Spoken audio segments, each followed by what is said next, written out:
योग दर्शनम। ओम नमो वेंकटेशाय। प्रणिधान मात्र लाभा प्रणिधेय रूप भाषा गोविंद गोविंद। अहम हि दीनः कृपयाशु पाल्यः त्वं हीश्वरः सर्वनिधान भूतः। त्वयीश्वरे मे मतिरुत्तमास्तु तव प्रसादाद् गतिरुत्तमास्तु అని మహాయోగేశ్వరేశ్వరుడైన శ్రీ వెంకటేశ్వర స్వామి వారిని భక్తిగా ప్రార్థించుకుంటూ పతంజలి మహర్షి గారు రచించిన యోగ సూత్రాలను ఆధారంగా చేసుకుని యోగ దర్శనాన్ని అధ్యయనం చేసే శుభ కార్యక్రమానికి ఈ శుభ సాయంకాల వేళ మనం శ్రీకారం చుడదాం. ప్రారంభంలో ఆచార్యుల వారితో కలిసి ప్రార్థనా శ్లోకాలను చదువుకుని ఈ కార్యక్రమానికి మంగళాచరణం చేసుకుందాం. ఓం నమో నారాయణాయ. శ్రీ గురు ప్రార్థనా. గురుర్బ్రహ్మా గురుర్విష్ణుః గురుర్దేవో మహేశ్వరః గురుః సాక్షాత్ పరం బ్రహ్మ తస్మై శ్రీ గురవే నమః. శ్రీనివాస ప్రార్థనా. వెంకటేశ శ్రీనివాసః లక్ష్మీపతిరనామయః అమృతాంశో జగద్వంద్యః గోవిందః శాశ్వతః ప్రభుః. పతంజలి ప్రార్థనా. యోగేన చిత్తస్య పదేన వాచాం మలం శరీరస్య చ వైద్యకేన యోపాకరోత్తం ప్రవరం మునీనాం పతంజలిం ప్రాంజలిరానతోస్మి. నమో హిరణ్యగర్భాదిభ్యః యోగ విద్యా సంప్రదాయకర్తృభ్యః వంశర్షిభ్యః నమో మహద్భ్యః నమో గురుభ్యః. శ్రీ గురుభ్యో నమః. అథ యోగానుశాసనం అని ప్రారంభించి యోగాన్ని చిత్తవృత్తి నిరోధాన్ని యోగశ్చిత్తవృత్తి నిరోధ అనేటువంటి సూత్రంలో నిరూపణ చేసి చిత్తం యొక్క ఉనికిని పై రెండు సూత్రాలలోనూ తదా ద్రష్టు స్వరూపే అవస్థానం వృత్తి సారూప్యమితరత్ర అనే రెండు సూత్రాలలోనూ చాటి చెప్పి ఆ వృత్తులను వృత్తయః పంచతయ్యః క్లిష్టా అక్లిష్టాశ్చ అని క్లిష్టములుగాను అక్లిష్టములుగాను క్లేశాలను తెచ్చిపెట్టేవిగాను క్లేశాలను తెచ్చిపెట్టనివిగాను విభాగం చేసి ఆ విభాగాన్ని మళ్ళీ 5 రకాలుగా విభజించి ఆ 5 రకాల విభాగాలను చక్కగా నిరూపణ చేసి ఆ నిరూపణ చేసినటువంటి వృత్తులను నిరోధించుకోవటం అనేది అభ్యాస వైరాగ్యాల ద్వారా సాధ్యం అని అభ్యాస వైరాగ్యాభ్యాం తన్నిరోధ అని చక్కగా చెప్పి అభ్యాసం అంటే ఏమిటో చెప్పి వైరాగ్యం అంటే ఏంటో నిరూపణ చేసి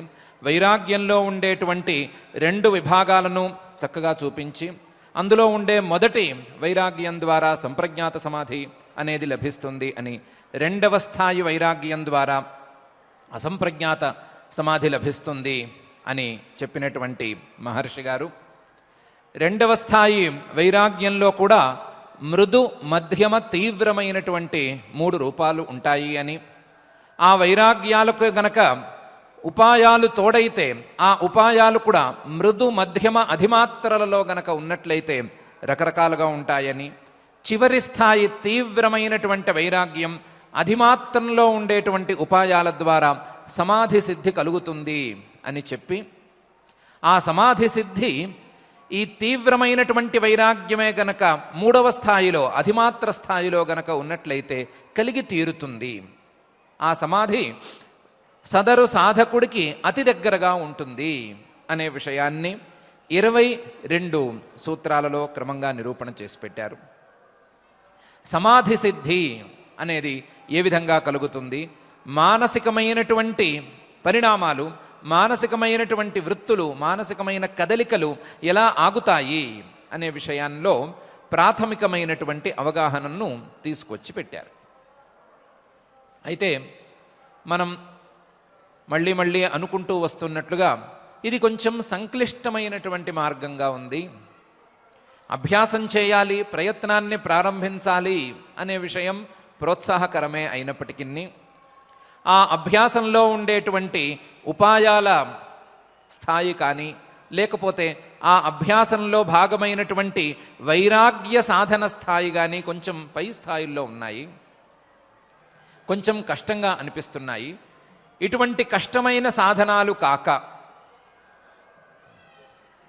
మరేదైనా సాధనం ఈ సమాధి స్థితికి లేదా చిత్తవృత్తి నిరోధానికి మానసికమైనటువంటి కదలికలను ఆపుకోవటానికి ఉన్నదా అని మనలాంటి వారు ఎవరైనా ప్రశ్నిస్తే ఆ ప్రశ్నకు సమాధానంగా మహర్షి గారు పై గ్రంథాన్ని ప్రారంభిస్తున్నారు. అలాంటి ఉపాయాలు తప్పకుండా ఉన్నాయి. సమాధి సిద్ధి కేవలం ఇంతకుముందు చెప్పుకున్నటువంటి ఈ శ్రద్ధ, వీర్య, స్మృతి ఇలాంటి ఉపాయాల ద్వారా మాత్రమే కాకుండా మరొక విధానంలో కూడా ప్రారంభించుకుని సాధించుకోవటానికి అవకాశం ఉండేటువంటి ఫలం. సమాధి స్థితిని వేరే రకంగా కూడా ప్రయత్నంతో ప్రారంభించుకోవచ్చు, వేరే రకమైన ప్రయత్నంతో ప్రారంభించుకోవచ్చు, వేరే రకంగా కూడా సాధించుకోవచ్చు. దానికి రెండవ ఆప్షన్ కూడా ఉన్నది అనే విషయాన్ని చెప్పటానికి మహర్షి గారు పై సూత్రాన్ని ఇలా ప్రారంభిస్తున్నారు. ఈశ్వర ప్రణిధానాద్వా అని. సమాధి సిద్ధి, అందులోనూ సమాధి ఆసన్నతమంగా ఉండేటువంటి స్థితి, అతి దగ్గరగా సమాధి స్థితిని చేరుకోగలిగినటువంటి పరిస్థితి ఈశ్వర ప్రణిధానం వలన కలుగుతుంది.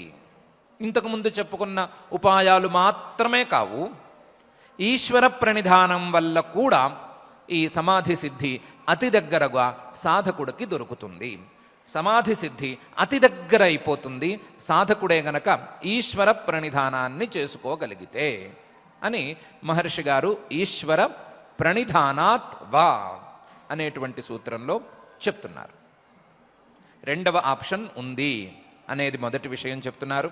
ఆ రెండవ ఆప్షన్ ఈశ్వరుడి యందు భక్తిపూర్వకమైనటువంటి మనస్సు యొక్క సమర్పణ రెండవ ఆప్షన్ అనే విషయాన్ని కూడా చెప్తున్నారు. సమాధి గనక లభించాలి అంటే, మానసికమైనటువంటి కదలికలు ఆగిపోవాలి అంటే మనస్సు పూర్తిగా ఈశ్వరుడి మీద పెట్టేసేయాలి. ఈశ్వరుడి మీద భక్తిభావంతో గనక మనస్సును ఉంచుకోగలిగితే ఈ సమాధి సిద్ధి కలుగుతుంది అనే విషయాన్ని మహర్షి గారు చక్కగా చెప్తున్నారు. ఈశ్వర ప్రణిధానాత్ వా అనేటువంటి సూత్రంలో మహర్షి గారు కేవలం ఈశ్వరుడి మీద మనస్సును ఉంచుకుంటే సమాధి సిద్ధి అనే మాట చెప్పడం లేదు. ఈశ్వరుడి మీద మనస్సును పూర్తిగా ఉంచుకున్నట్లయితే సమాధి సిద్ధి కలుగుతుంది అని అంటున్నారు.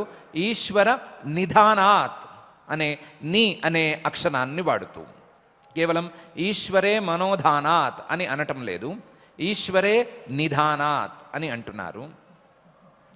ఆ నిధానంతో కూడా ఆగటం లేదు, ఈశ్వరే ప్రణిధానాత్ అని కూడా అంటున్నారు. ఈశ్వరుడిలో మనస్సును ప్రకృష్టంగా వేరే విషయాల మీదకు, వేరే వస్తువుల మీదకు, వేరే క్రియల మీదకు పోనివ్వకుండా పరిపూర్ణంగా మనస్సును ఈశ్వరుడికి సమర్పణ చేసేయాలి. ఈశ్వరుడి మీద భక్తిభావంతో సమర్పణ చేయాలి, పరిపూర్ణమైనటువంటి సమర్పణ చేసుకోవాలి. ఇతర విషయాల మీద వ్యాప్తి ఉండరాదు. ఇతర విషయాల మీద మనస్సంపర్కం లేకుండా ఈశ్వరుడి మీదే గనక మనస్సును పూర్తిగా ఉంచుకోగలిగితే సమాధి సిద్ధి అతి దగ్గరలో ఉంటుంది, అత్యాసన్నంగా సమాధి సిద్ధి కలుగుతుంది అనే విషయాన్ని మహర్షి గారు ఈశ్వర ప్రణిధానాత్ అనేటువంటి 3 భాగాలు కలిగిన పదం ద్వారా, ప్రణిధానం అనేటువంటి పదం ద్వారా మనకు తెలియచేస్తున్నారు. ఈశ్వరుడి మీద పరిపూర్ణమైనటువంటి భక్తితో ఇతర విషయాల మీద ఆసక్తి లేకుండా మనస్సును సమర్పించుకోవటం అనేటువంటి ఈశ్వర ప్రణిధానం చేసుకున్నట్లయితే సమాధి తప్పకుండా లభిస్తుంది, మనోవృత్తులు ఆగి తీరతాయి అని మహర్షి గారు మనకు రెండవ ఆప్షన్ను చూపిస్తున్నారు. అయితే ఇందులో ఒక చిన్న సౌకర్యాన్ని కూడా మనకు ధైర్యం కోసం మహర్షి గారు చూపిస్తున్నారు. ఇంతకుముందు చేసేటువంటి సాధన కొంచెం సంక్లిష్టమైనటువంటి సాధన అనే మాట వాస్తవం. సంక్లిష్టమైన సాధన కేవలం అభ్యాసం చేసుకోవటం, ఆ అభ్యాసానికి ఫలితాన్ని అందుకునేంత వరకు అభ్యాసాన్ని ప్రయత్నాన్ని ముందుకు తీసుకువెళుతూ ఉండటమే తప్ప ఫలితం అందేంత వరకు సాధకుడికి ధైర్యం అనేది కలుగకపోవచ్చు. విశ్వాసం గనక శాస్త్రవాక్యాల మీద గురువాక్యాల మీద ఉంటే ధైర్యం కలిగి తీరుతుంది. అలా కాకుండా ధైర్యం గనక ఒకవేళ తక్కువైతే ఆ మార్గంలో ధైర్యం తక్కువైతే అవ్వచ్చు. కానీ ఈశ్వర ప్రణిధానం అనేటువంటి ఈ మార్గంలో ధైర్యానికి ఏమాత్రం లోటు లేదు. భక్తితో గనక ఈశ్వరుడికి మనస్సమర్పణ చేసుకోగలిగినట్లయితే ఆ భక్తికి దయతో ఈశ్వరుడు సాధకుడికి సమాధిని చేరుస్తాడు అనేటువంటి ధైర్యానికి ఈ మార్గంలో అవకాశం ఉంటుంది. ఈశ్వరుడి మీద భక్తి, ఆ భక్తితో మనస్సమర్పణ అనేది గనక జరిగిపోయినట్లయితే ఆ ఈశ్వరుడు తన యొక్క భక్తుడి యొక్క భక్తికి మెచ్చి సమాధి స్థితిని సదరు సాధకుడికి దగ్గర చేస్తాడు. సమాధి స్థితిని అందేలా ఈశ్వరుడు చూసుకుంటాడు అనేది ఈ మార్గంలో ఉండేటువంటి విశ్వాసం లేదా ధైర్యం, సాధకులకు ధైర్యంగా ఉండేటువంటి మరొక ఉపాయం అని ఈ సాధనలో ఈ మార్గంలో ఉండేటువంటి విశేషాన్ని కూడా మహర్షి గారు ఈశ్వర అనేటువంటి పదం ద్వారా చూపిస్తున్నారు. ఈశ్వరుడు ఆయన సమర్థుడు, ఆయన సర్వసమర్థుడు, ఆయన తన యందు మనస్సును సమర్పించుకున్న వారికి సమాధి స్థితిని ఇవ్వగలిగినటువంటి సమర్థుడు. అటువంటి సమర్థుడికి గనక మనస్సును సమర్పించుకున్నట్లయితే ఆయన సమాధి స్థితిని తప్పకుండా అందిస్తాడు అనే విషయాన్ని కూడా చక్కగా సూచన చేస్తున్నారు. సమాధి స్థితిని అందజేస్తే ఏమవుతుంది? సమాధి స్థితిని భక్తుడికి ఈ ఈశ్వరుడు అనే ఆయన ఎందుకు అందజేస్తాడు అంటే, ఈశ్వరుడు దయతో ఉంటాడు. ఈశ్వరుడు దయాసముద్రుడు. దయాసముద్రుడైనటువంటి ఈశ్వరుడు, అరే ఈ సాధకుడు ఇబ్బంది పడుతున్నాడు, ఈ సంసారం అనేటువంటి సాగరంలో మునిగి ఇబ్బంది పడుతున్నాడు, లేదా ఈ సంసారం అనేటువంటి వేడికి కాలిపోతున్నాడు, మాడిపోతున్నాడు, మసైపోతున్నాడు, అందువలన ఇతనికి మంచి మార్గం లేదా మంచి ఫలితం మనం ఇవ్వాలి అని అనుకుంటాడు. అయితే ఈశ్వరుడు అనే ఆయన పక్షపాతం లేని వ్యక్తి కాబట్టి, ఈశ్వరుడికి పక్షపాతం అనేది ఏమీ లేదు కాబట్టి, చేసుకున్న సాధనలకు ఫలితాన్ని ఇవ్వటం మాత్రమే ఈశ్వరుడు తన విధిగా ఉంచుకున్నాడు కాబట్టి, ఈ సాధకుడు గనక తన మనస్సును ఈశ్వరుడికి సమర్పించటం అనేటువంటి సాధన చేసుకున్నట్లయితే దానికి ఫలితంగా, తన దయకు ఫలితంగా ఈ సాధకుడికి సమాధి స్థితిని అందించి ఈ సంసారం అనేటువంటి వేడి సాధకుడికి అంటకుండా చూసుకుంటాడు. ఈశ్వరుడి యొక్క దయ ఈ భక్తుడి యొక్క భక్తితో పరిపూర్ణమవుతుంది, పరిపుష్టమవుతుంది. ఇతర సామాన్య మానవుల మీద లేదా సామాన్య సాధకుల మీద ఈశ్వరుడు దయను ఉంచుకుంటాడు, కానీ ఆ దయతో వెంటనే ఏమీ ఇవ్వటానికి వీల్లేదు. పక్షపాత ధోరణి లేదు కాబట్టి. పక్షపాత ధోరణి లేదు కాబట్టే సాధకుడు చేసుకున్నటువంటి సాధనకు ఫలితాన్ని తన దయతో కలిపి వెంటనే ఇచ్చేస్తాడు. సాధకుడు చేసుకోవలసినటువంటి సాధన ఇంతే, మనస్సును పరిపూర్ణంగా ఈశ్వరుడికి సమర్పించుకోవటం అనే అంశాన్ని కూడా ఇందులో మహర్షి గారు జొప్పించి ఈశ్వర ప్రణిధానాద్వా అనేటువంటి సూత్రాన్ని రచిస్తున్నారు. ఈశ్వరుడు దయాసముద్రుడు, ఆయన మీద కనుక భక్తిగా మనస్సును సమర్పించుకోగలిగినట్లయితే, పరిపూర్ణంగా అర్పించుకోగలిగినట్లయితే ఆ మనస్సు ద్వారా వచ్చేటువంటి ఏ ఇబ్బంది సాధకుడికి కలగదు అనేటువంటి ధైర్యం కూడా చెప్తున్నారు. అయితే ఒక నిమిషం ఆగండి. ఇంతవరకు మీరు చెప్పిన అంశాలు కొన్ని ఉన్నాయి, వాటికి వీటికి కొద్దిగా కాంట్రడిక్షన్ అనేది వస్తున్నట్లుగా అనిపిస్తోంది. ఇంతవరకు చెప్పుకున్నటువంటి అంశం ఏమిటి అంటే, త్రిగుణాత్మకమైనటువంటి మూల ప్రకృతి ఒకటి ఉంది. ఆ త్రిగుణాత్మకమైన మూల ప్రకృతి ద్వారా ఆయా వస్తువులు పుట్టుకుంటూ వచ్చినాయి. ఆ క్రమంలో మనస్సు లేదా బుద్ధి అనేటువంటి తత్వాలు కూడా పుట్టుకొచ్చినాయి. ఆ మనస్సు బుద్ధి అనే తత్వాలు పుట్టుకు వచ్చిన తరువాత ఆ మనస్సు కూడా త్రిగుణాత్మకంగా ఉన్నది. త్రిగుణాత్మకమైనటువంటి మనస్సు కదిలిపోతోంది. ఆ కదిలిపోతున్నప్పుడు ఈ జీవుడు ఆ మనస్సుతో తనను తాను కలుపుకుని తను కూడా కదులుతున్నట్టుగా భావిస్తున్నాడు అని ఇంతవరకు చెప్పారు.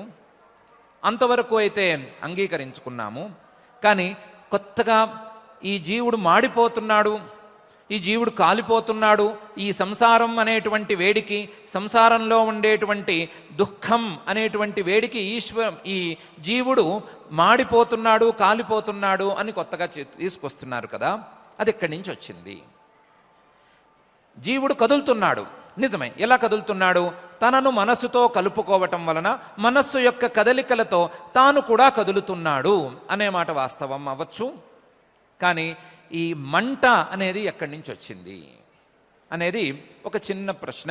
ఈ సందర్భంలో వేసుకోవలసినటువంటి ప్రశ్న, ఇంతకు ముందు ఉండేటువంటి సందర్భాలకు కూడా సౌకర్యం చేసేటువంటి ప్రశ్న. దానికి చెప్పుకోవలసినటువంటి సమాధానం, త్రిగుణాత్మకమైన మూల ప్రకృతి ద్వారా వచ్చేటువంటి ఈ మనస్సులో 3 గుణాలు ఉన్నాయి అని ఒప్పుకున్నాం కదా. సత్వము, రజస్సు, తమస్సు అని 3 గుణాలు ఉన్నాయి కదా. ఈ 3 గుణాలకు ఒక్కొక్క గుణానికి ఒక్కొక్క స్వభావం ఉంది. అందులో సత్వం అనేటువంటి గుణం కొంచెం శాంతంగా ఉండేటువంటి గుణం. రజస్సు అనేటువంటి గుణం మనిషిని తోసేటువంటి గుణం. ఆ తోసేటువంటి రజోగుణం ఆ తోయటం ద్వారా లేదా క్రియలను ఉత్పాదన చేయటం ద్వారా, క్రియలను పుట్టించటం ద్వారా, ఏదో ఒక పని చేయించటం ద్వారా పక్కన ఉండేటువంటి సత్వానికి మంటను కలిగిస్తుంది. సత్వం తప్యం, రజస్తు తాపకం అని అర్థం చేసుకోవచ్చు. రజోగుణం అనేది తాపకమైనటువంటి గుణం, వేడిని తెచ్చేటువంటి గుణం, వేడిలాంటి దుఃఖాన్ని తెచ్చేటువంటి గుణం, దుఃఖాన్ని తెచ్చి పక్కన ఉండేటువంటి సత్వాన్ని మలినపరిచేటువంటి గుణం. అటువంటి గుణం రజోగుణం గనక ఎక్కువగా పనిచేస్తూ ఉన్నట్లయితే ఆ రజోగుణం ద్వారా క్రియల ద్వారా దుఃఖం, ఆ దుఃఖం తాలూకు సంస్పర్శం సత్వగుణానికి అంటినప్పుడు ఈ సత్వరజస్తమో గుణాత్మకమైన మనస్సుతో తనను తాను కలుపుకున్నటువంటి జీవుడికి కూడా, పురుషుడికి కూడా మంట అనేది ఏర్పడుతుంది. ఈ దుఃఖంతో సంపర్కం ఏర్పడుతుంది. అటువంటి దుఃఖ సంపర్కాన్ని, అటువంటి దుఃఖాన్ని ఆపుకోవటానికి మనస్సులోని కదలికలను ఆపుకోవాలి. అందులోనూ మనస్సులో ఉండేటువంటి రజోగుణము యొక్క ప్రభావాన్ని తగ్గించుకోవాలి. అది తగ్గించుకోవాలి అంటే మనస్సును పూర్తిగా పరమేశ్వరార్పణం చేసేయాలి అనే అంశాన్ని కూడా, ఈ అంశాన్ని కూడా మహర్షి గారు ఇందులో జొప్పిస్తున్నారు.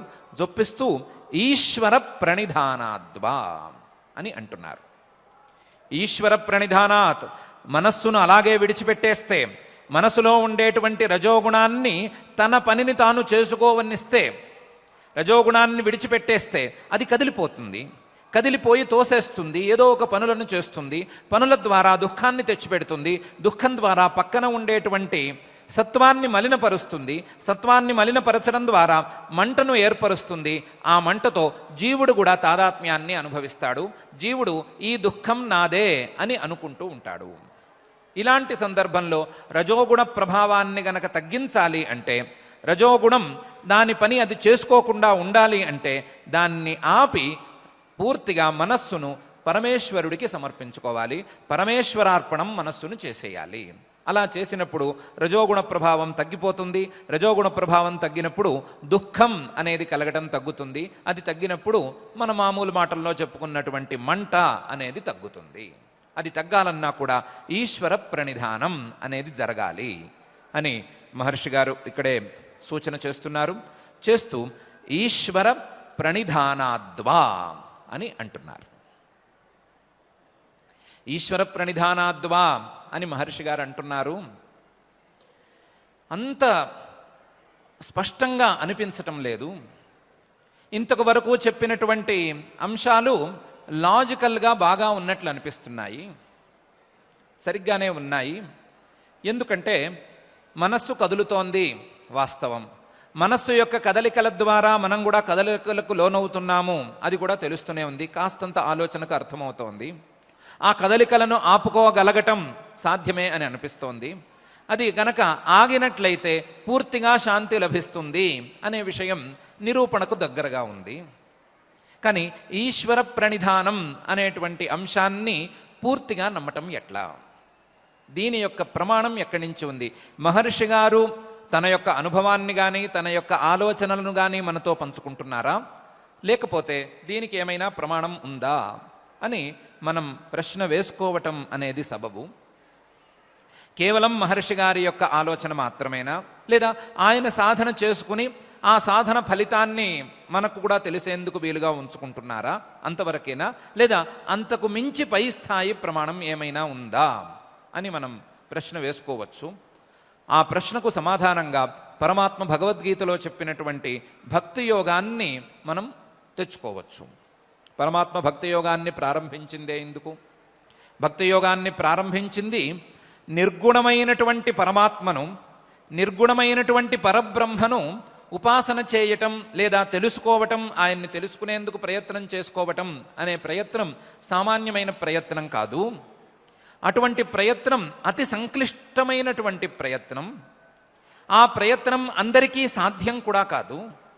అటువంటి ప్రయత్నం చేయలేని వారికి, నిర్గుణమైనటువంటి పరమాత్మను దర్శించుకునేందుకు ప్రయత్నాన్ని చేయలేని వారికి రెండో ఉపాయంగా ఏం చెప్పచ్చు అనేటువంటి సందర్భం వచ్చినప్పుడు పరమాత్మ స్పష్టంగానే చెప్పాడు.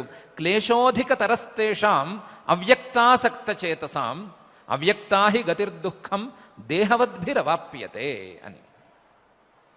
అవ్యక్తమైనటువంటి ఇంద్రియాలకు తెలియనటువంటి పరమాత్మను, ఏ ఇంద్రియానికి ఏ ప్రమాణానికి లోబడనటువంటి పరమాత్మను తెలుసుకోవటం అనేది అతి క్లేశకరమైనటువంటి సాధన.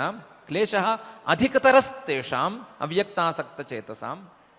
అందులోనూ ఆ అవ్యక్తమైనటువంటి పరమాత్మతత్వం అర్థమవ్వటం అనేది అవ్యక్తాహి గతిర్దుఃఖం దేహవద్భిరవాప్యతే.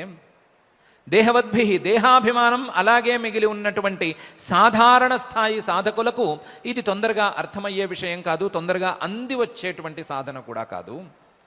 అటువంటి సాధన కాక, అటువంటి సాధనలో అర్హత లేనటువంటి వారికి ఏ ఉపాయాన్ని చెప్తాము అంటే రెండవ రకాన్ని చెప్తాము. ఆ రెండవ రకాన్ని గనక ఆచరించుకున్నట్లయితే వారు తప్పకుండా ఈ మార్గంలోకి ప్రవేశించి పరిపూర్ణమైనటువంటి ఫలితాన్ని అందుకోగలుగుతారు అని పరమాత్మే చెప్పాడు.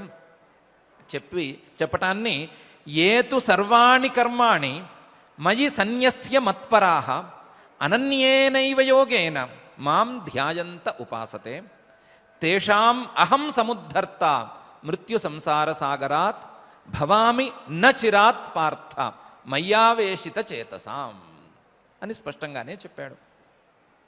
ఏతు సర్వాణి కర్మాణి మయి సన్యస్య, తాము చేసేటువంటి కర్మలన్నిటినీ నాయందు సమర్పించుకుని, మత్పరాహ, నన్ను చేరుకోవటం, నన్ను ధ్యానించటం, నన్ను పూజించటం లేదా నా మీద భక్తిగా ఉండటం, నాయందు మనస్సును సమర్పించుకోవటమే పూర్తి స్థాయి కర్మగా భావించుకుని నాయందు తాత్పర్యంతో ఉంటూ అనన్యేనైవ యోగేన, వేరే ఏ వస్తువు మీద మనస్సును చలించనివ్వకుండా, ఏ వస్తువు మీదకు మనస్సును పోనివ్వకుండా అనన్యేనైవ యోగేన మాం ధ్యాయంతః, నన్ను ధ్యానిస్తూ ఉపాసతే, ఉపాసన చేసుకుంటూ ఉంటారో అటువంటి వారికి తేషాం అహం సముద్ధర్త మృత్యు సంసార సాగరాత్. పునర్జననం పునర్మరణం అనేటువంటి జనన మరణాలతో నిండి ఉండేటువంటి ఈ సంసార సాగరం నుండి అటువంటి వారికి నేను ఉద్ధరణకర్తనవుతాను. నాయందే మనస్సును పూర్తిగా లగ్నం చేసుకున్నటువంటి సాధకులకు, నాయందే మనస్సును సమర్పించుకున్నటువంటి సాధకులకు నేనే సముద్ధర్తనవుతాను. తేషాం అహం సముద్ధర్త మృత్యు సంసార సాగరాత్. భవామి నచిరాత్పార్థ, ఇదేమి ఆలస్యం కూడా చేయను. వారు నా యందు మనస్సును పెట్టడం ఏంటి, నేను ఆ ఫలితం ఇచ్చేయటం ఏంటి. భవామి నచిరాత్పార్థ మయ్యావేశిత చేతసాం. ఒక్కసారి గనక నా యందు మనస్సును వారు ఆవేశింప చేసుకోగలిగితే, నా యందు మనస్సును ఉంచుకోగలిగితే వారికి వెంటనే ఫలితాన్ని ఇవ్వటానికి నేను సిద్ధంగా ఉంటాను అనే విషయం స్పష్టంగానే చెప్పాడు. ఆ చెప్పిన విషయాన్నే మహర్షి గారు కూడా ఈశ్వర ప్రణిధానాద్వా అనేటువంటి చిన్న ముక్కతో చెప్తున్నారు. ఈశ్వరుడి మీద గనక మనస్సు ఉంచుకున్నట్లయితే, ఇతర విషయాల మీదకు మనస్సును పోనివ్వకపోయినట్లయితే ఆ ఈశ్వరుడు ప్రసన్నుడై వారికి సమాధి స్థితిని అనుగ్రహిస్తాడు అనటానికి ఈశ్వర వాక్యమే ప్రమాణంగా ఉంది. కాబట్టి దీంట్లో వేరే వెతుక్కోవలసినటువంటి అవసరమే లేదు. ఆ సాధన చేయవలసినటువంటి తీరుని కూడా పరమాత్మే చక్కగా మెట్లు మెట్లుగా అక్కడ చెప్పాడు. మయ్యేవ మన ఆధత్స్వ మయి బుద్ధిం నివేశయ నివసిష్యసి మయ్యేవ అత ఊర్ధ్వం న సంశయ అనేటువంటి శ్లోకంలో మయ్యేవ మన ఆధత్స్వ, నీ యొక్క సంకల్ప వికల్పాలన్నిటినీ కూడా ఇది బాగుంది, అది బాగాలేదు, ఇది ఎలా ఉంది, ఇది అలా లేదు అనేటువంటి ఆలోచనల పరంపరలన్నిటినీ కూడా కట్టిపెట్టి నా యందు ఆ మనస్సును ఉంచేసేయి. మయి బుద్ధిం నివేశయ, నీ యొక్క నిర్ణయాలన్నిటినీ ఇలా ఉండాలి, అలా ఉండాలి, ఇలా చేయాలి, ఎలా చేయాలి, వీటన్నిటినీ పక్కన పెట్టేసి నాయందే ఆ నిర్ణయాన్ని కూడా సమర్పణ చేసేసేయి. మయ్యేవ మన ఆధత్స్వ మయి బుద్ధిం నివేశయ. ఇలా గనక నీ మనోబుద్ధులను రెండిటినీ పనిచేయనివ్వకుండా నాయందే పూర్తిగా స్థాపించినట్లయితే, నాయందే పూర్తిగా ఉంచేసినట్లయితే నివసిష్యసి మయ్యేవ, నాయందే నువ్వు నివసించగలుగుతావు. అత ఊర్ధ్వం న సంశయ, ఆ పైన నాయందే నివసించగలుగుతావు. నాయందే నివసించగలిగినటువంటి సందర్భమే వచ్చినట్లయితే నేను తప్ప మరొక ఆలోచన విషయం లేనటువంటి సందర్భం ఏర్పడినట్లయితే నేనే నిన్ను ఉద్ధరిస్తాను అని చెప్పాడు. ఇది కూడా మాకు అంత సులభంగా అందటం లేదు. మనస్సు బుద్ధి అని ఇంతకుముందు మహర్షి గారు చెప్పిన విషయాలే మళ్ళీ వచ్చినాయి. మనస్సు ఏంటి, బుద్ధి ఏంటి, మనస్సు పనులేంటి, బుద్ధి పనులేంటి, ఈ రెండిటికి ఉండే తేడాలేంటి, ఈ ఆలోచనలేంటి, ఈ సంకల్పాలేంటి, వికల్పాలేంటి, కొత్త పదాలు ఉన్నాయి, మాకు ఇంత అర్థం కావటం లేదు, ఇంత పని చేయలేను అని ఎవరైనా అనుకుంటే పరమాత్మ ఈ స్థితిని చేరుకోవటానికి వేరే ఇంకొక దానిని కూడా పై శ్లోకంలో చూపించాడు. అథ చిత్తం సమాధాతుం నశక్నోషి మయి స్థిరం అభ్యాసయోగేన తతః మామిచ్ఛాప్తుం ధనంజయ అనేటువంటి శ్లోకంలో. ఒకవేళ గనక ఈ విషయం సరిగ్గా అర్థం కాకపోతే, నా యందు స్థిరంగా నీ యొక్క చిత్తాన్ని సమాధానపరుచుకోవటానికి, స్థిరంగా నీ చిత్తాన్ని ఉంచుకోవటానికి నీకు శక్తి చాలకపోయినట్లయితే అప్పుడు నీవు అభ్యాసాన్ని ప్రారంభించుకో. అభ్యాసం అంటే ఏంటో మనకు ఇంతకు ముందే తెలిసింది కాబట్టి మనస్సును అక్కడ స్థిరంగా ఉంచటానికి మళ్ళీ మళ్ళీ ప్రయత్నాన్ని ప్రారంభించుకో. అలా మళ్ళీ గనక ప్రయత్నం చేస్తూ ఉంటే ఆ ప్రయత్నం సఫలమై తీరుతుంది. మనస్సు ఈశ్వరుడి మీద కుదురుకుని మనస్సు స్థిరంగా అక్కడ ఉండేటువంటి యోగ్యతను సంపాదించుకుంటుండి అటువంటి సందర్భంలో తప్పకుండా ఫలితం లభిస్తుంది అని పరమాత్మ చెప్పాడు. అయితే మేం ప్రయత్నం కూడా తొందరపడి చేసేయము అనే మాట అయితే, ఇది కూడా గనక నీకు సాధ్యపడనట్లయితే అభ్యాసేప్యసమర్థోసి మత్కర్మ పరమో భవ మదర్థమపి కర్మాణి కుర్వన్ సిద్ధిమవాప్స్యసి అని కూడా చెప్పాడు. ఒకవేళ నీకు అభ్యాసం చేయటానికి కూడా శక్తి చాలకపోయినట్లయితే, అభ్యాసం కూడా ప్రారంభించుకోలేకపోయినట్లయితే దానికంటే లేదా కింద ఉండేటువంటి సాధనాన్ని చెప్తాను. నా కోసం ఈశ్వరార్పణ బుద్ధ్యా, ఈశ్వరుడు చెప్పాడు లేదా ఈశ్వరార్పణమస్తు అనేటువంటి అభిప్రాయంతో నీవు చేయవలసినటువంటి కర్మలన్నిటినీ చేసుకో. అలాంటి స్థితి ఏర్పడినా సరే మదర్థమపి కర్మాణి కుర్వన్ సిద్ధిమవాప్స్యసి. క్రమంగా అభ్యాసం, ఆ అభ్యాసం ద్వారా మనస్థైర్యం ద్వారా సిద్ధి, సమాధి సిద్ధి అనేటువంటి స్థితిని తప్పకుండా పొందుతావు అని మెట్లుగా కూడా పరమాత్మ చెప్పాడు.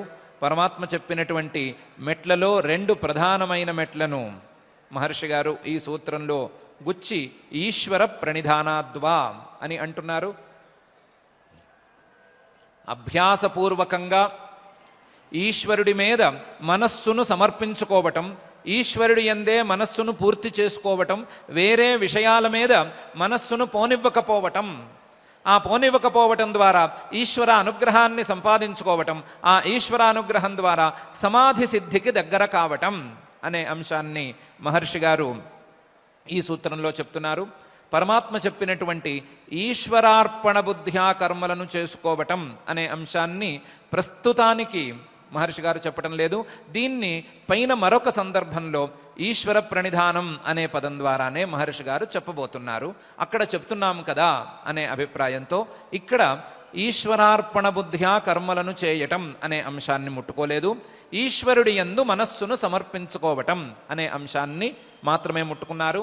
అది పరమాత్మ వాక్యాలను, వేదవాక్యాలను, ఉపనిషద్వాక్యాలను దృష్టిలో ఉంచుకునే మహర్షి గారు మనకు చూపిస్తున్నారు కాబట్టి మహర్షి గారు ప్రదర్శిస్తున్నటువంటి ఈ ఈశ్వర ప్రణిధానం ద్వారా సమాధి సిద్ధి కలుగుతుందా లేదా అనేటువంటి మన ప్రశ్నకు పూర్తి సమాధానం లభించినట్లయింది.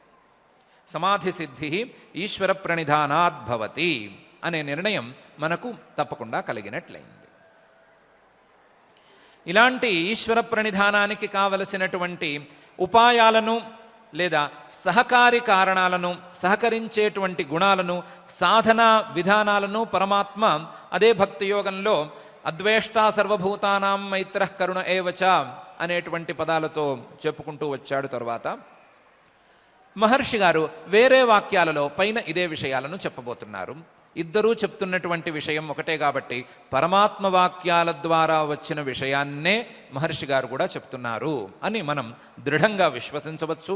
విశ్వసించి ఈశ్వర ప్రణిధానం ద్వారా సమాధి సిద్ధి కలిగి తీరుతుంది అని మనం కూడా నమ్ముకోవచ్చు.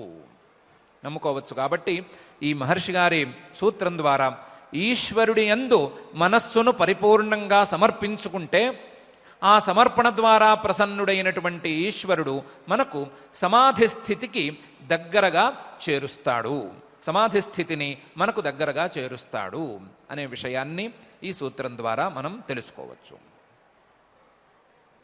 సమాధి స్థితి ఈశ్వరుడు యందు మనస్సును స్థాపించుకోవటం లేదా మనస్సు ఈశ్వరుడికి పూర్తిగా సమర్పణం అయిపోయిన తరువాత, ఈశ్వరార్పితంగా మారిపోయిన తరువాత దాని ద్వారా అసలు సిద్ధి అనేది కలుగుతుంది అనే అంశంలో మనకు వాల్మీకి మహర్షి గారి ఉదంతం పరిపూర్ణమైన ప్రమాణంగా నిలుస్తోంది.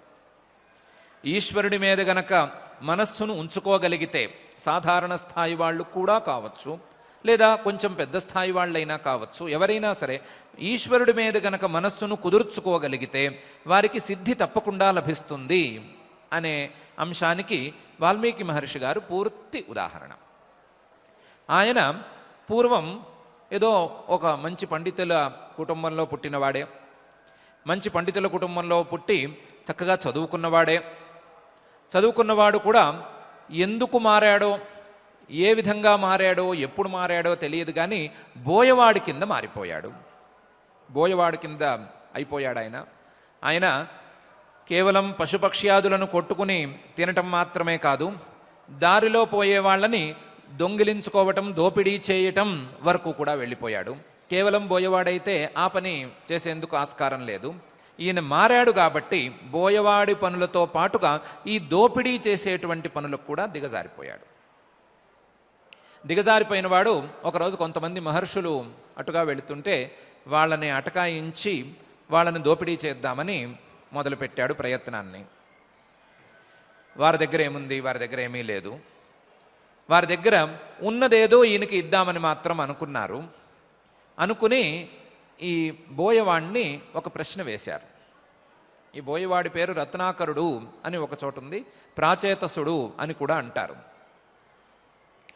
ఈయన్ని ఒక ప్రశ్న వేశారు, నువ్వు ఇలా మమ్మల్నో లేదా మిగతా వాళ్ళనో దోపిడీ చేసి డబ్బులు లేదా వస్తువుల్ని సంగ్రహించుకుని ఇంటికి తీసుకెళ్ళి వాళ్ళని, భార్య పిల్లల్ని పోషిస్తున్నావు కదా, ఇలా దోపిడీ చేస్తే పాపం వస్తుంది అని నీకు తెలుసు కదా, ఎంతో కొంత తెలుసు కదా, మర్చిపోయినా ఏదో కొంత మాత్రమైనా గుర్తుంటుంది కదా, నీవు చేసుకునేటువంటి పాపాలలో వారు భాగస్వాములు అవుతారా అని ఒకసారి కనుక్కురా అని అడిగారు. ఇతనికి ఎందుకో ఈ ప్రశ్న బాగుంది అనిపించింది, సమాధానం తెలుసుకోవాలి అని అనిపించి ఇంటికి వెళ్ళాడు. వాళ్ళు సమాధానం చెప్పారు. ఈ వ్యక్తి యోగం బాగుంది, మహర్షుల ఉపదేశాన్ని ప్రారంభించినటువంటి ముహూర్తం బాగుంది, ఇతని జన్మ సంస్కారాలు ఎక్కడో బాగున్న ఉన్నాయి, ఇతనికి ఆ సమాధానం సరిగ్గా అర్థమైంది. వాళ్ళు చెప్పిన సమాధానం ఈయనకు అర్థమైన విధానం ఏంటంటే, మేము భార్యాబిడ్డలము, మమ్మల్ని కాపాడటం, మమ్మల్ని పాలించుకోవటం అనేది నీ విధి. మేమేమి నిన్ను ఎక్కువ తక్కువ అడగలేదు. ఏదో మాకు తిండి పెట్టమని, మమ్మల్ని ఏదో రక్షించమని, కూడు నీడ ఇలాంటివి ఇమ్మని మేము అడిగాము. నువ్వు ఈ పని కోసం దోపిడీకి దిగజారటం అనేది అవసరం లేదు. అవసరం లేని దోపిడీకి నువ్వు దిగజారి మమ్మల్ని ఆ దోపిడీలో భాగస్వాములను కమ్మంటే మేము ఎక్కడి నుంచి అవుతాము? ఈ దోపిడీనే గనక చేయకపోతే, నువ్వు ఇలాంటి క్రూరమైనటువంటి పనులే చేయకపోతే సంసారం నడవదు అనే మాట ఏమీ లేదు. ముష్టెత్తుకునైనా సంసారం గడిపేయచ్చు. కాబట్టి ఇది సంసారం గడపటానికి నువ్వెంచుకున్న మార్గం కాదు, నీకు నచ్చింది కాబట్టి నువ్వెంచుకున్న మార్గం. కాబట్టి ఈ మార్గంలో మాకు సంబంధం తక్కువ అని వాళ్ళు చెప్పారు అని ఆయనకు అర్థమైంది. వాళ్ళు కూడా సరిగ్గానే చెప్పారు. వాళ్ళు చెప్పినటువంటి లాజిక్ ఏమీ చిన్న లాజిక్ కాదు. తప్పులు చేయమని వాళ్ళేం ప్రోత్సహించలేదు, తప్పులు చేస్తుంటే అడ్డుకునేటువంటి ధైర్యం లేకుండా ఉన్నారు. ఇది వాళ్ళ పరిస్థితి. కాబట్టి మేము ఇందులో భాగస్వాములము కాము అని వాళ్ళు తేల్చి చెప్పేసినట్లయింది. ఈయనకు కూడా ఆ సమాధానం నచ్చింది. వాళ్ళ మీద ఏమీ కోపమైతే రాలేదు. వెంటనే మహర్షుల దగ్గరకు మాత్రం వెళ్ళాలి అని అనిపించింది. వాళ్ళ దగ్గరకు వెళ్ళాడు. వెళితే వాళ్ళు నవ్వుకుంటూ ఉన్నారు. ఈయన వస్తాడు, ఇలాగే వస్తాడు అని వాళ్ళకి తెలుసు కాబట్టి నవ్వుకుంటూనే ఉన్నారు. సమాధానం ఏం దొరికింది అని చెప్పాడు. చెప్పిన తర్వాత ఇప్పుడు నేనేం చెయ్యాలి అని అడిగాడు. ఏం చెయ్యాలి అంటే వాళ్ళు ఏదో రామతారక మంత్రాన్ని ఉపదేశం చేశారు, కొంత ఏదో తిరగదిప్పి చేశారు అంటారు. ఏదో మొత్తం మీద వాళ్ళు ఉపదేశం చేశారు. అలాంటి మహర్షులు చిన్నపాటి ఉపదేశం చేసినా అది మహోపదేశమే అవుతుంది. కాబట్టి వాళ్ళు చేసినటువంటి ఉపదేశం మంచి ఉపదేశం. ఆ ఉపదేశం చేసిన తర్వాత దాన్ని పట్టుకుని ఈయన చాలా రోజుల పాటు కూర్చుని అదే రామతారక మంత్రాన్ని జపం చేస్తూనే ఉన్నాడు. ఏదో ఆ జపం కాస్త కొంచెం స్థాయి పెరిగింది కాబట్టి తపస్సు అని దానికి పేరు పెట్టవలసి వచ్చింది. ఆ తపస్సు దాకా వెళ్ళాడు. ఆ తపస్సు చేయటంలో ఆయన చుట్టూ పుట్టలు, చీమల పుట్టలు, పాముల పుట్టలు వెలిసినాయి కాబట్టి, వల్మీకాలున్నాయి కాబట్టి వాల్మీకి అనే పేరు స్థాయి దాకా వచ్చాడు. వాల్మీకి ఇంతకుముందు బోయవేడుగా ఉండేటువంటి ఆయన ఇప్పుడు వాల్మీకి మహర్షి కూడా అయిపోయాడు. అలాంటి వ్యక్తిని ఒకరోజు నారద మహర్షి గారు వెతుక్కుంటూ వచ్చారు. వెతుక్కుంటూ వచ్చి నువ్వు రామాయణం రాయాలి అన్నారు. అదే విషయాన్ని బ్రహ్మగారు కూడా స్థిరపరిచారు. స్థిరపరిచిన తర్వాత రామాయణం రాయడం తథ్యం, రామాయణం రాసి తీరాలి అనేటువంటి సంకల్పం కలిగేదాకా చేశారు. ఈ లోపల ఆయన తమసా నదికి స్నానానికి వెళ్ళటం, అక్కడ ఒక బోయవాడు ఒక పక్షిని కొట్టడం, ఆ పక్షిని కొట్టంగానే ఈయనకి మనసులోంచి జాలి పొంగుకు రావటం, ఆ జాలి శోకంగా మారటం, ఆ శోకం కాస్త శ్లోకంగా మారటం, ఇవన్నీ క్రమంగా జరిగిపోయినాయి. ఆ జరిగిపోవటంతో ఆది కావ్యానికి పునాది పడిపోయింది అని ఆయన కూడా అనుకున్నాడు. అనుకుని రామాయణం రాయటం ప్రారంభించాడు. ఆ రామాయణం రాయటంలో ప్రతి శ్లోకంలోనూ, ప్రతి పదంలోనూ, ప్రతి అక్షరంలోనూ రాముణ్ణి ప్రతిబింబించేలాగా రాయగలిగిన స్థాయికి ఆయన చేరుకున్నాడు. ప్రతి అక్షరంలోనూ, ప్రతి పదంలోనూ, ప్రతి సందర్భంలోనూ రాముడి యొక్క గొప్పదనాన్ని ప్రతిబింబించటం, తన కావ్యంలో ప్రతిబింబించడం అనే అపురూపమైనటువంటి చిత్రణకు ఆయన శ్రీకారం చుట్టాడు. ఎవ్వరూ చేయనటువంటి ప్రయోగం చేశాడు. ఒక కావ్యంలో ఒక నాయకుడు లేకుండా ఒక కాండ మొత్తాన్ని నడిపించటం, కానీ అంతర్లీనంగా ఆ నాయకుడు వెన్నంటి ఉండటం అనేటువంటి అపురూపమైన ప్రయోగం చేశాడు. కావ్యం రాసేటప్పుడు కొన్ని నియమాలు ప్రాథమికంగా ఉంటాయి. అందులో ప్రతి భాగంలోనూ నాయకుడు ఉండి తీరాలి. నాయకుడు లేని భాగం ఉండకూడదు. కానీ ఈ మహర్షి గారు రాసినటువంటి రామాయణంలో సుందరకాండలో రాముడు డైరెక్ట్గా లేడు. ఉన్నది హనుమంతుడు. కానీ ప్రతి అక్షరంలోనూ, ప్రతి పదంలోనూ రాముడు కనిపించేటట్లుగా ఆయన చిత్రీకరణ చేయగలిగాడు. అలా రామాయణం మొత్తం రాసేసుకున్నాడు. రామాయణంలో పూర్తిగా రావణ వధ జరిగిపోయింది. అక్కడి నుంచి రాముడు అయోధ్యకు మళ్ళీ తిరిగి రావడం జరిగింది. పట్టాభిషేకం జరిగింది. పట్టాభిషేకం జరిగిన తర్వాత సీతారాములిద్దరూ సుఖంగా ఉన్నారు అనేటువంటి పరిస్థితి వచ్చింది. ఈ స్థితిలో ఈయన రామాయణాన్ని కొంచెం రాయటం ఆపాడు అని మనం సౌకర్యం కోసం అనుకుందాం. రామాయణాన్ని రాయటం ఆపాడు అని అనుకుందాం. ఆయన రాయటం మొదలు పెట్టేసరికి రామాయణం కొంచెం ముందుకు వెళ్ళింది, రామాయణం కొంచెం జరిగిపోయింది. ఆయన రామాయణాన్ని జరుగుతున్న దాన్ని రాసి పూర్తి చేశాడు. పట్టాభిషేకం వరకు పూర్తయింది. ఈ స్థితిలో ఈయనకి ఒకరోజు అనుకోని సంఘటన ఒకటి ఎదురైంది. ఆయన పాపం సమిధలు దర్భలు తెచ్చుకుందామని అడవుల్లోకి బయలుదేరాడు. దూరం నుంచి ఒక స్త్రీ ఏడుపు వినిపించింది. అరే, అడవిలో స్త్రీ ఏకాంతంలో ఏడుస్తోంది ఏంటా అని చూడటానికని దగ్గరికి వెళ్ళాడు. దగ్గరికి వెళ్ళి చూస్తే ఆవిడ సీతమ్మవారు. ఎవరావిడ అంటే తన కావ్యంలో నాయక, తన కావ్యంలో పరమోత్కృష్టమైనటువంటి లక్షణాలు కలిగినటువంటి నాయకుడికి అతి ప్రియమైనటువంటి నాయిక. ఆవిడ్ని చూస్తే అర్థమైపోతోంది ఈవిడ్ని ఒంటరిగా అడవిలో వదిలిపెట్టేశారు అని. ఆవిడ ఏడుస్తోంది. ఏడుపు అనేది ఆవిడ ఏడుపు లేదా ఆవిడ బాధ, ఆవిడ దుఃఖం అనేది విషయం కాదు. ఒక చిన్న పక్షి జంటలలో ఒక పక్షిని దూరం చేసినందుకే బోయవాడి మీద కోపం వచ్చి ఆ కోపాన్ని శాపంగా కూడా పరిణమింపజేసినటువంటి మహర్షి గారికి తన కావ్యంలో అత్యుత్తమ గుణాలు ఉన్నట్లుగా చూపించినటువంటి, తాను నమ్మినటువంటి పరమాత్మ యొక్క పరిపూర్ణమైన అవతారంగా, పరమాత్మ యొక్క మానుష అవతారంగా, పరమాత్మ మనిషిగా అవతరించి నడిస్తే ఎలా ఉంటుందో తెలియజెప్పినటువంటి రాముడికి అతి ప్రియమైనటువంటి భార్య సీత ఒంటరిగా ఏడుస్తోంది. ఈవిడ్ని వదిలేశారు, వదిలేసినందుకు ఏడుస్తోంది. ఈయన మానసిక పరిస్థితి ఎట్లా ఉండొచ్చు అనేది మనం అంచనా వేసుకోవలసినటువంటి విషయం.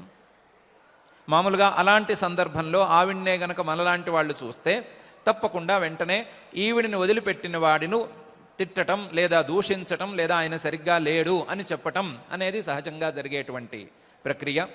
మామూలుగా మనం వ్యవహార దశలో ఎలా ఉన్నా మనం బలవంతులమైనప్పుడు బలహీనులను ఎలా ట్రీట్ చేయటం అనేది మనకు అలవాట్లో ఉన్నా, మనకు సంబంధించిన వారిని మనం ఏ ఏ సందర్భాలలో ఎలా చూస్తున్నాము అనే విషయం మనకే స్పష్టంగా ఉన్నా సరే ఈ సందర్భంలో నిర్ణయం మాత్రం ఇదే అవుతుంది అనేది మనకు అనుభవంలో ఉన్నది. కానీ ఈ వాల్మీకి మహర్షి గారికి ఆ సందర్భంలో కూడా తన యొక్క నాయకుడైనటువంటి రాముడి మీద, తన ఉపాస్య దైవం మీద కించిత్తు కొంచెం కూడా వ్యతిరేక బుద్ధి కానీ వైమనస్యం కానీ ఏమీ కలగలేదు. ఆయన వెంటనే సీతామ్మవారిని చూసిన వెంటనే విషయం పూర్తిగా అర్థం చేసుకున్నాడు.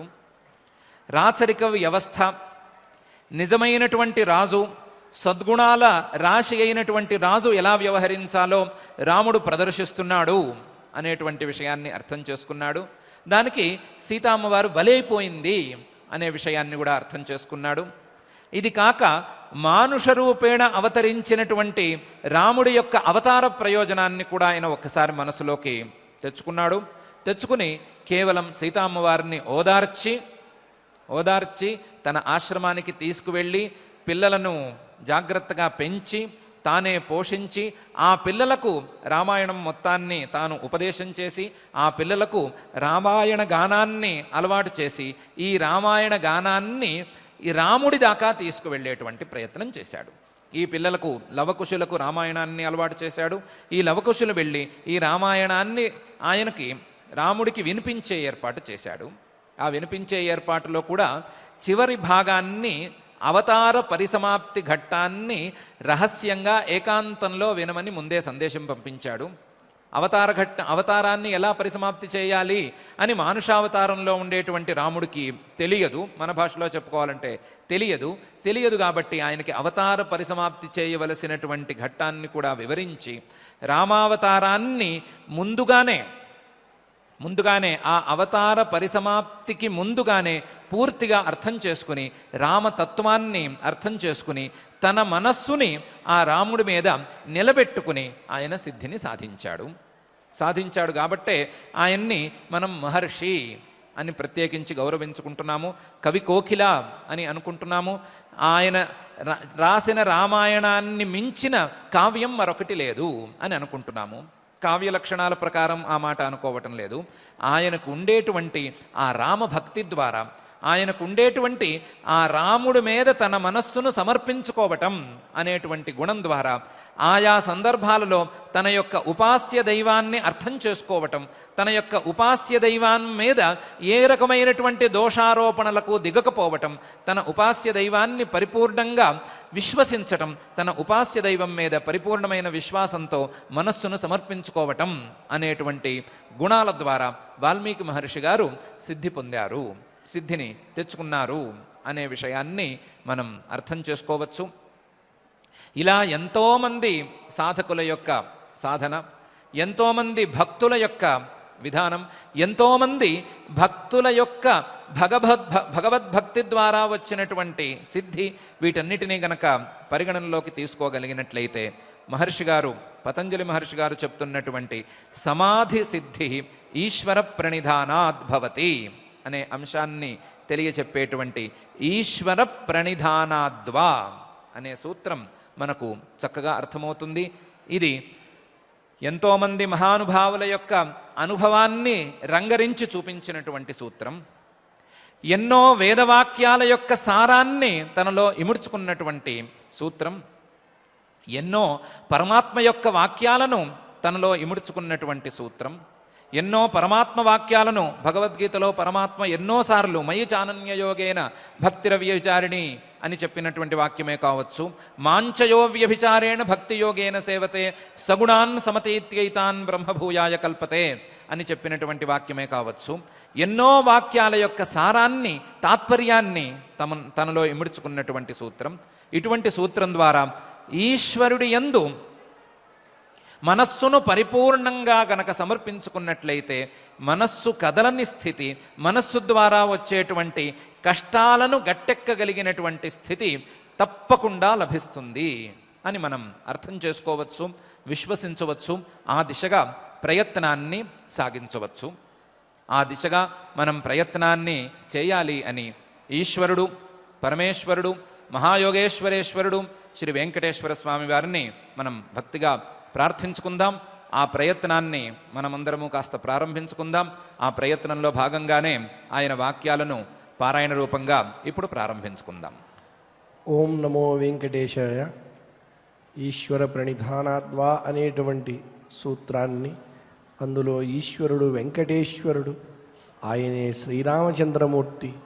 అందున ఈరోజు ఈ క్షేత్రంలో ఆ స్వామికి చరణములే నమ్మి తన యొక్క నిరంతర రామనామ స్మరణ చేయడం ద్వారా చిరంజీవిగా వెలుగొందినటువంటి బేడి ఆంజనేయ స్వామికి అభిషేకం జరిగిన ఆదివార పర్వదినాన మనం నిరంతరము కూడా ఆ స్వామి యొక్క దివ్య నామాన్ని స్మరిస్తూ ఈశ్వర ప్రణిధానాత్ అనేటువంటి స్థితిలోకి చేరేటువంటి గతిని మార్చమని ఆ గీతాచార్యుని వేడుకుంటూ నేడు 13వ అధ్యాయాన్ని చక్కగా పారాయణ చేసుకుందాం.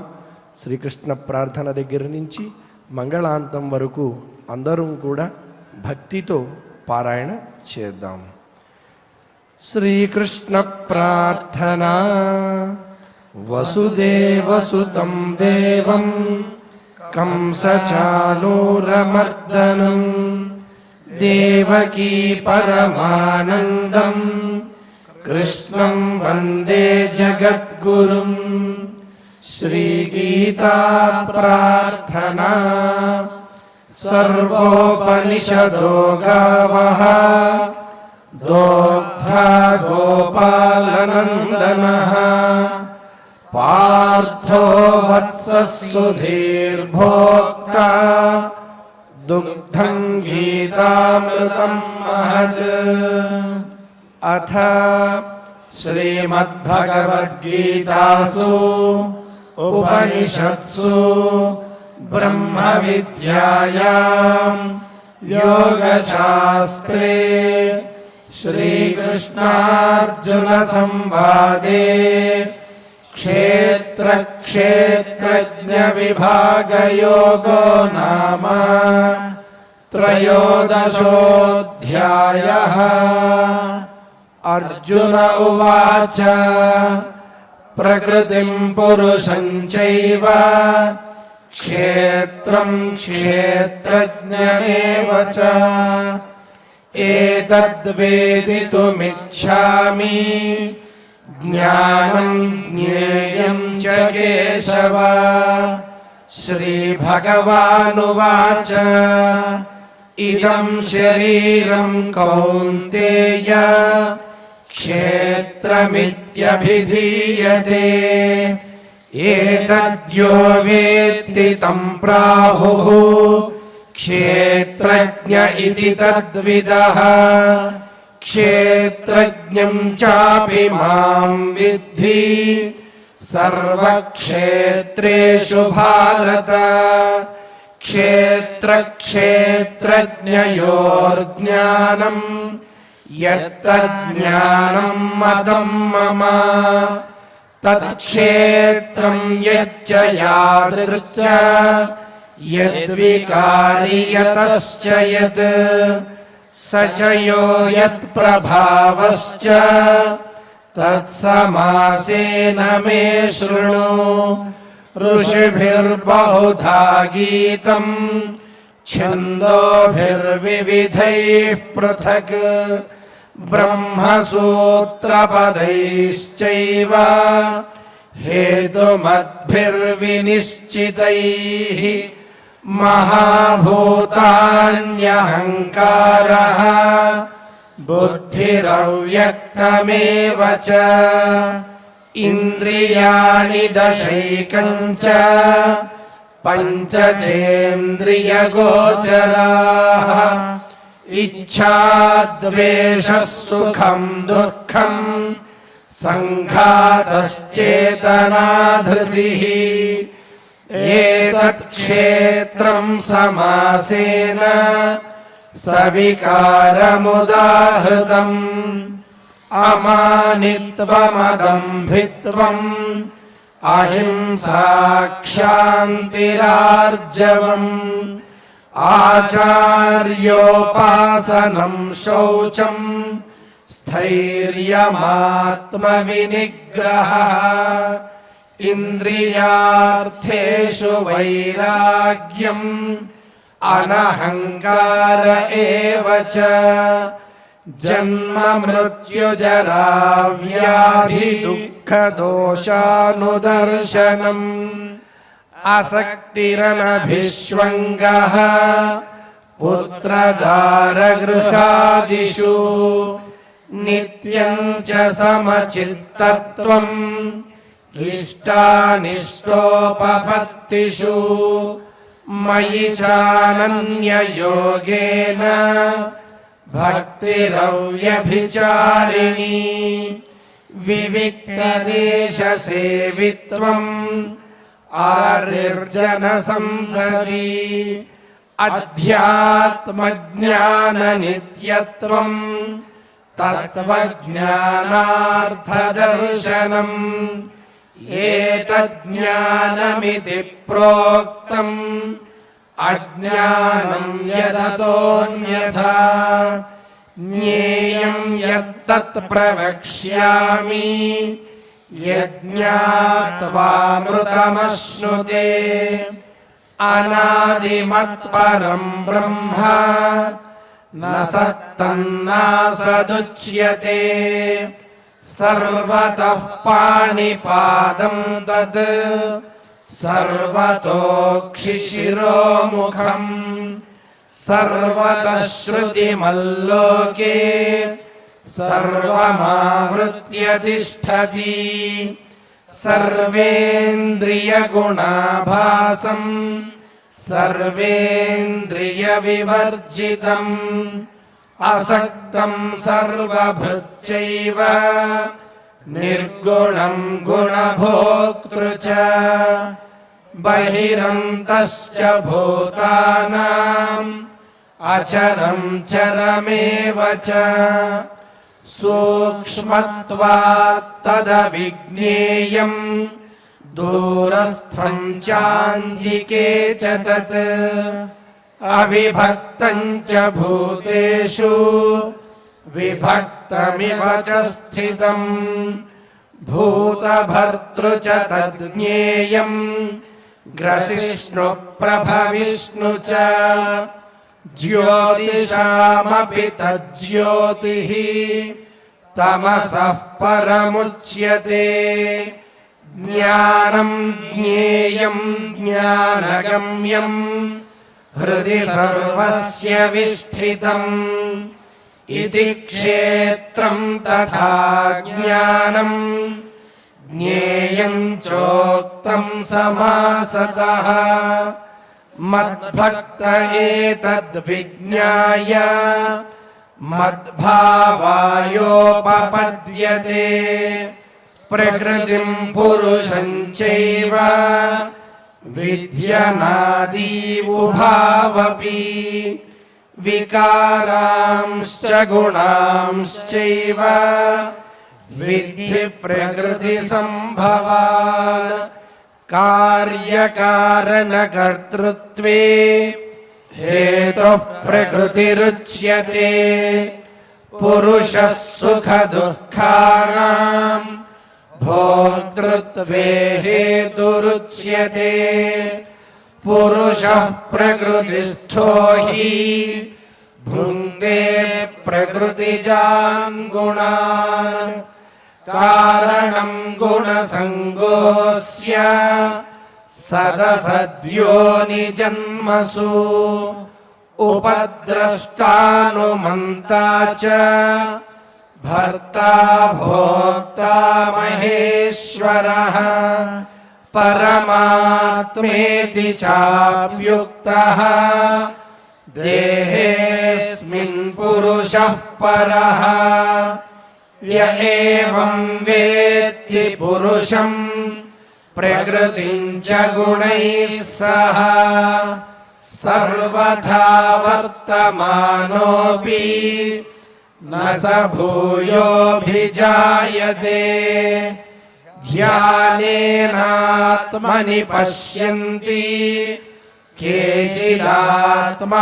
केचिदात्मानमात्मना अन्ये साङ्ख्येन योगेन कर्मयोगेन चापरे अन्ये त्वेवमजानन्तः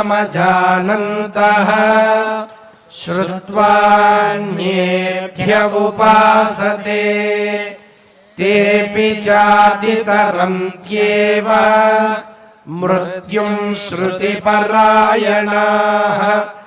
यावत् सञ्जायते किञ्चित् सत्त्वं स्थावरजङ्गमम् क्षेत्रक्षेत्रज्ञसंयोगात् तद्विद्धि भरतर्षभ समं सर्वेषु भूतेषु तिष्ठन्तं परमेश्वरम् विनश्यत्स्व विनश्यन्तं यः पश्यति स पश्यति समं पश्यन् हि सर्वत्र समवस्थितमीश्वरम् न हि नस्त्यात्मनात्मानं ततो याति परां गतिम् प्रकृत्यैव च कर्माणि क्रियमाणानि सर्वशः यः पश्यति तथात्मानम् अकर्तारं स पश्यति यदा भूतपृथग्भावम् एकस्थमनुपश्यति तत एव च विस्तारम् ब्रह्म सम्पद्यते तदा अनादित्वान् निर्गुणत्वात् परमात्मायमव्ययः शरीरस्थोऽपि कौन्तेय न करोति न लिप्यते यथा सर्वगतं सौक्ष्म्यात् आकाशं नोपलिप्यते सर्वत्रावस्थितो देहे तथात्मानोपलिप्यते यथा प्रकाशयत्येकः कृत्स्नम् लोकमिमम् रविः क्षेत्रम् क्षेत्री तथा कृत्स्नम् प्रकाशयति भारत क्षेत्रक्षेत्रज्ञयोरेवम् अन्तरम् ज्ञानचक्षुषा भूतप्रकृतिमोक्षम् च ये विदुर्यान्ति ते परम् इति श्रीमद्भगवद्गीतासु उपनिषत्सु ब्रह्मविद्यायाम् योगशास्त्रे श्रीकृष्णार्जुनसंवादे क्षेत्रक्षेत्रज्ञविभागयोगो नाम त्रयोदशोऽध्यायः। यत्र योगेश्वरः कृष्णः यत्र पार्थो धनुर्धरः तत्र श्रीर्विजयो भूतिः ध्रुवा नीतिर्मतिर्मम अथ क्षमा प्रार्थना यदक्षरपदभ्रष्टम् मात्राहीनम् च यद्भवेत् तत्सर्वम् क्षम्यताम् देव नारायण नमोऽस्तु ते।